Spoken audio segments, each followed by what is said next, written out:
everyone, I'm Morgan, and today I wanted to talk to you about 10 new releases I've read somewhat recently. So as usual, I'm going to go from the one I like the least to the one I like the most. And the one I like the least today is Burn Our Bodies Down by Rory Power. I had not really planned on reading this, but I was curious to do so as her previous book, Wider Girls, is extremely popular. And I ended up hating it so badly. Like the first third was first half was fine, I would say, but then it just kept getting crazier and crazier and even crazier. And I think the only reason I finished it is that it's like a car crash, you know? You're kind of curious to see how it's going to end up. And so I finished it and it was just crazy and a mess. And the only reason I think the ending is so crazy is because Rory Power doesn't know how to finish a story. Or at least that's how I felt. But to tell you at least a little bit about what the story is about, we have this girl in the beginning who leaves her home to look for information about her family. She has been living with her mother, just the two of them, for many years. I think she's like, I don't know, 13, 15, I don't remember honestly. And she has always been wondering about her mother's life and her grandparents and everything, so she leaves home after she finds some information about her grandmother, and she wants to find out like what happened. So there's kind of a mystery because as soon as she goes to this town, there's a girl that they find dead after a fire on her grandmother's estate, and so things go from there. And the police is weird about her family. They all look alike, like weirdly look alike, so much, not like family but like twins or even clones. And there's kind of a speculative aspect in this story, so towards the end mostly. And yeah, it's crazy and a mess, and I hated it. I honestly don't understand how it got published, but I guess some people must have enjoyed it. Also, the main character reminded me a lot of Sadie, so the book by Courtney Summers, and like it reminded me of Sadie so much that they could be the same person, honestly. They're just so alike, and I understand like what Rory Power was trying to do with the main character and her mother, and talking about how sometimes relationships can be very bad for you, but you still try to hold on because it's family and everything, and that's valuable. But also I didn't think it was well done. I was very annoyed at this main character and her mother and everyone, and I'm just going to stop talking about this because it's annoying me again. But I would not recommend this book. It's not worth it. Then the second book I have to talk about is Spellbreaker by Charlie and Holmberg.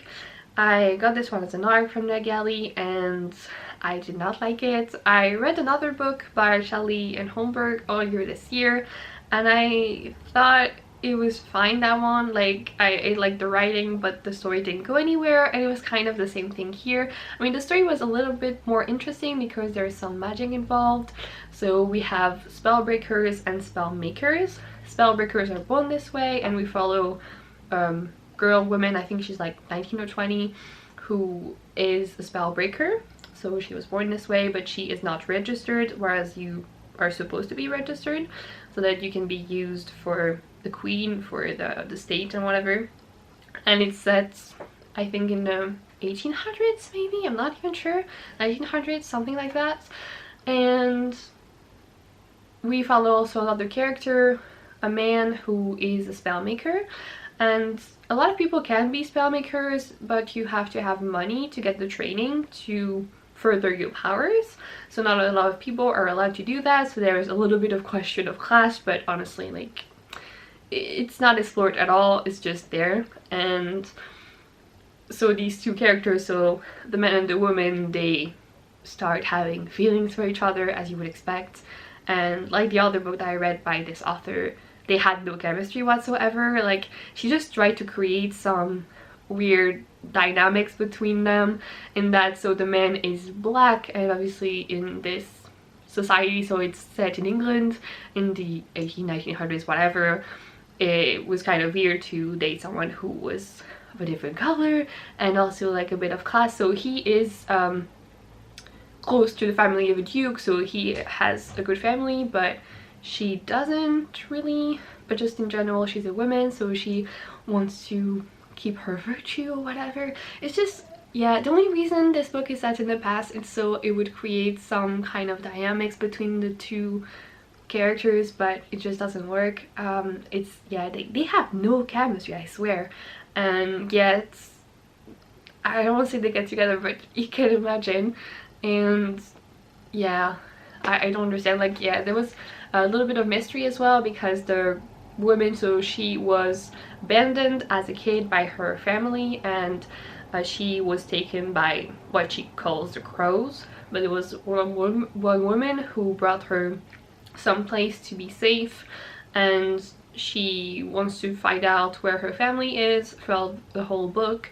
And the crows also always find a way to get letters to her to put her into missions, and so she thinks she's using her magic for good to help people, like people who are being abused by their masters or whatever, but maybe she isn't actually doing good. And so that part was a little interesting, and maybe that's why I finished the book. But I did think of de-editing it. I just was a little curious, like a little, but ultimately it wasn't that interesting, and I would not recommend it.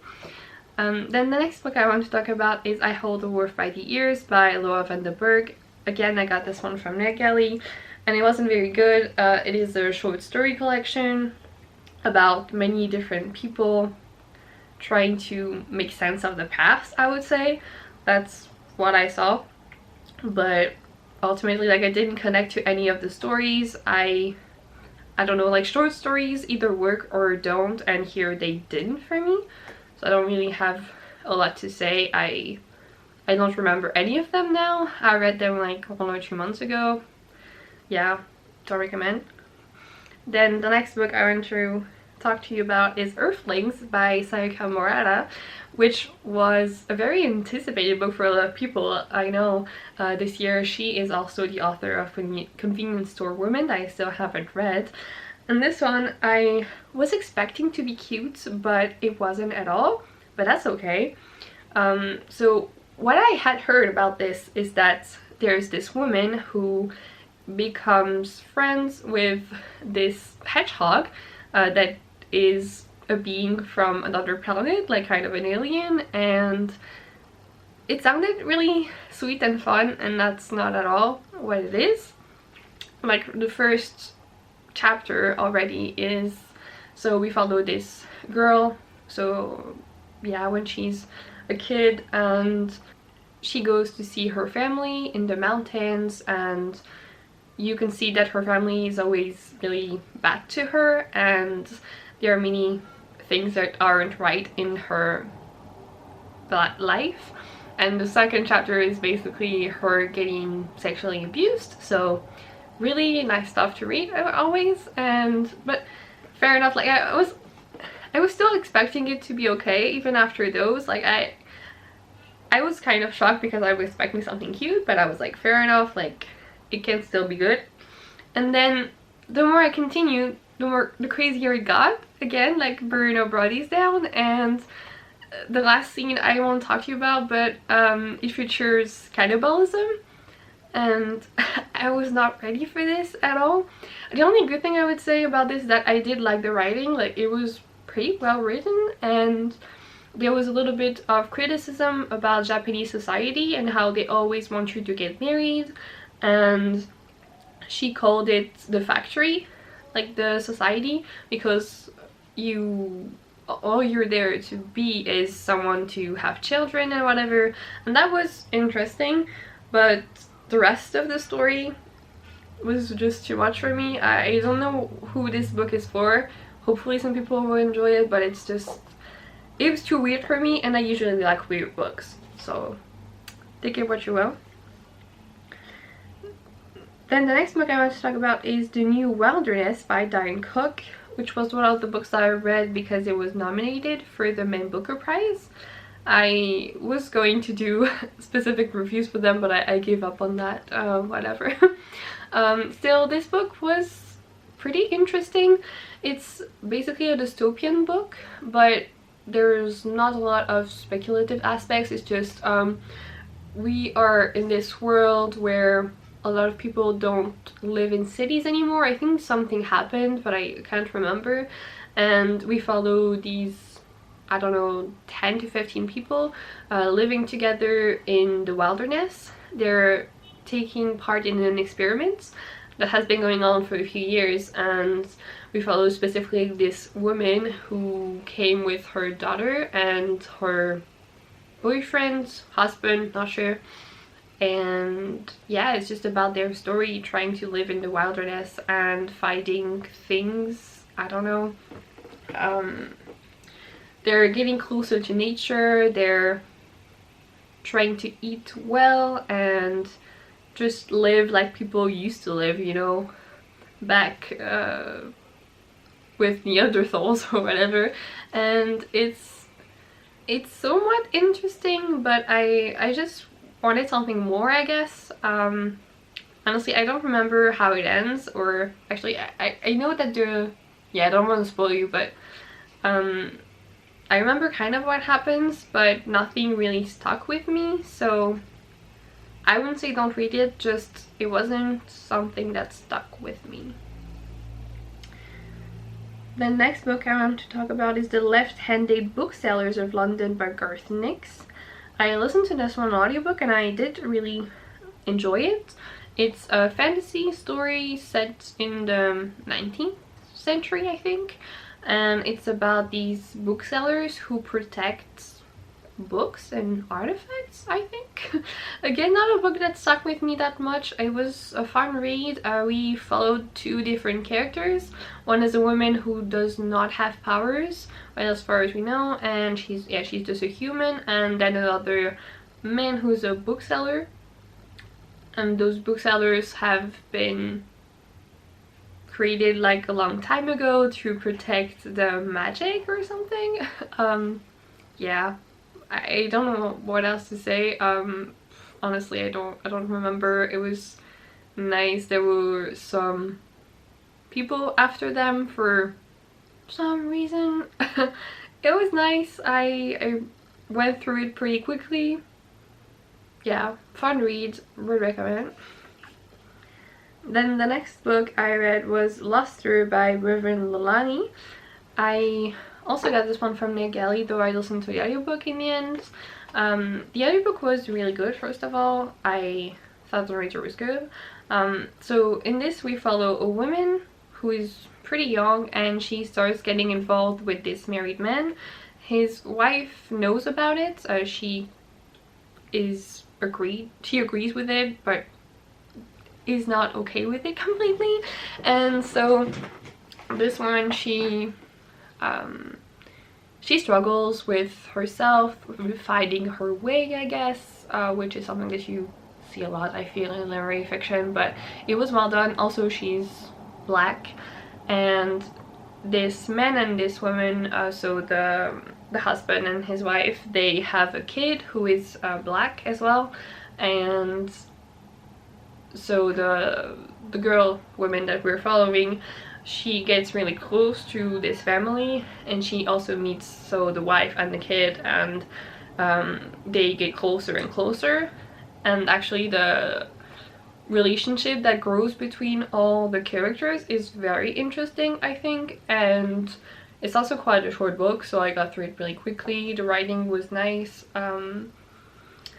Yeah, it is a fairly good book, and there was some questions about racism here and there, though that's not really what stuck with me, I would say. It's more how this woman found her way, and that's what I enjoy.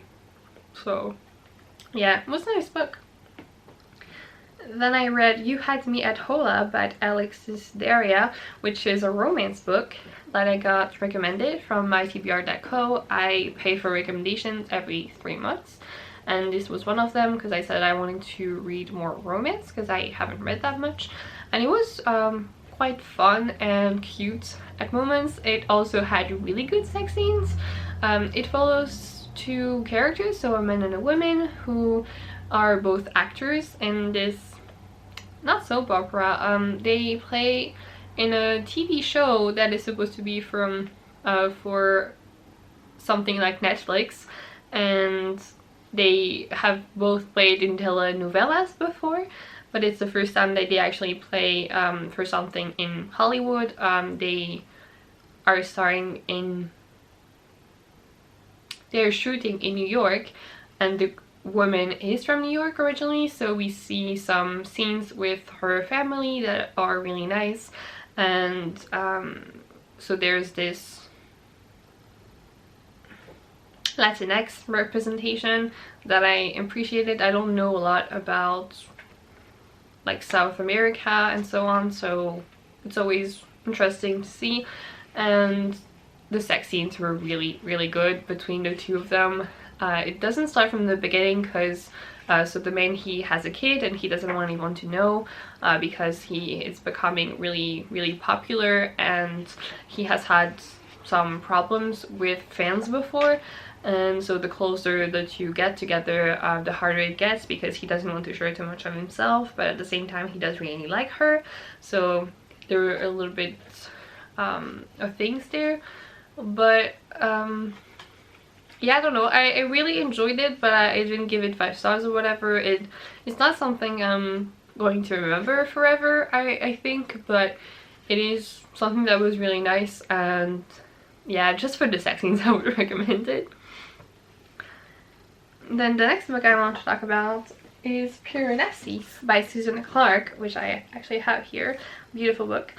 This is a very weird book, like in that it's very peculiar. Nothing I've read compares to this, because so it's set in this world that you can actually imagine, because Piranesi, the name of the book, comes from this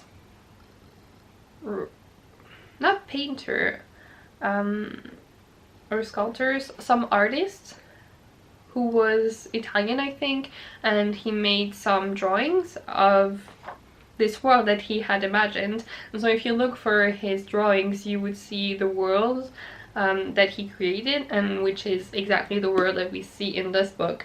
And I thought it was really beautiful. We follow this man who is in this world. He lives cut from the world and he doesn't remember anything. He kind of just lives in it and doesn't really question if there is anything else besides this world. He has been living there for so many years. He writes journals, and so in this book we read his journals, actually his journal entries for every day. And the only other person in this world is a man that he calls the other because he doesn't know anyone else. And slowly you see that probably there must be something else besides this world, because the other must come from somewhere, but he doesn't really question it too much. I mean, here and there he wonders, but it never lasts, and he's just happy to live in this world. And in this world you also have a lot of statues everywhere, and these statues are a little bit like this, and they're very mystical and beautiful. And it's also really damp everywhere because you have water that keeps going up. So how is it called in English? I don't remember the word, but so like the ocean, you know, that goes over, like, no, actually I think it's the sea that goes over. So he is cataloging how the sea moves so that he will know when it goes up too high and he can hide or do something to not be hit by it. And whereas the other, he doesn't really know a lot about it. And I don't know, I was just really taken by this story. I wanted to know what would happen to this character because I just really cared about him, and this world I just wanted to keep living in. a little, though I guess it gets slightly claustrophobic, though the descriptions were not that claustrophobic because the space is so big.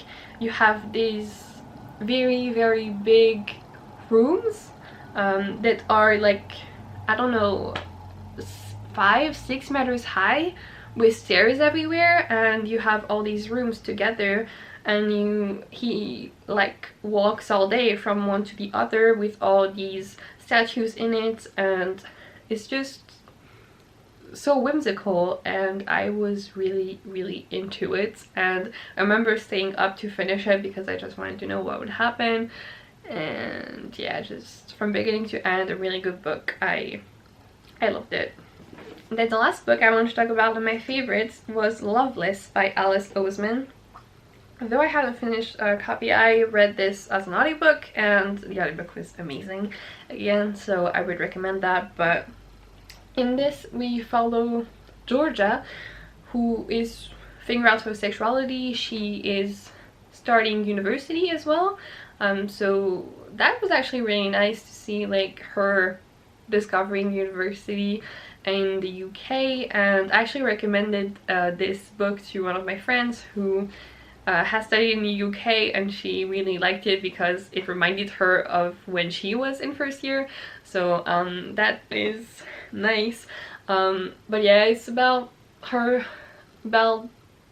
Georgia figure out her sexuality, figure out that she's asexual and aromantic, and what those terms mean for her and for different people. It's also about friendship, however, and that's what I loved so much. And it's not the first book of Alice Oseman that talks about friendship. Really, Silence was the same, and to some extent Heartstopper is as well. And that's what I always love about Alice Oseman's books. I just want more books about friendship. It's one of the most important things, and it's also a case of reading a book at the right time, because so with my boyfriend breaking up with me, I just wanted something to remind me that, like, romance wasn't everything, and I guess this story gave me that exactly. And even more, it just made friendship sound so beautiful and all you would ever need, obviously, because in this, for asexual people or aromantic people, you would not have romance either way, even if you want it, because you just don't feel that. And I had never read actually anything about a character being asexual, though I would like to read about that more. And so for that reason already I thought this was interesting, but mostly like the friendship and also just all the friend group.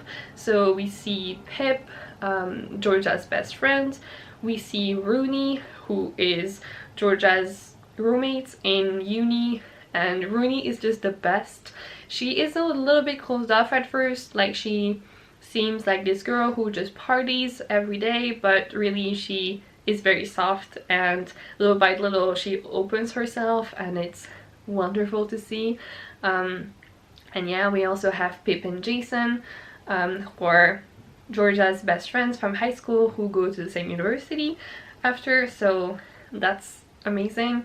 And then we have Senil, who is a guy that Georgia meets in uni as well. He is her university parent, and he's just the sweetest. Like, I wish we had got more of Senil actually in this book, but it makes sense that we didn't because we see this book from Georgia's perspective. But he is just so precious, and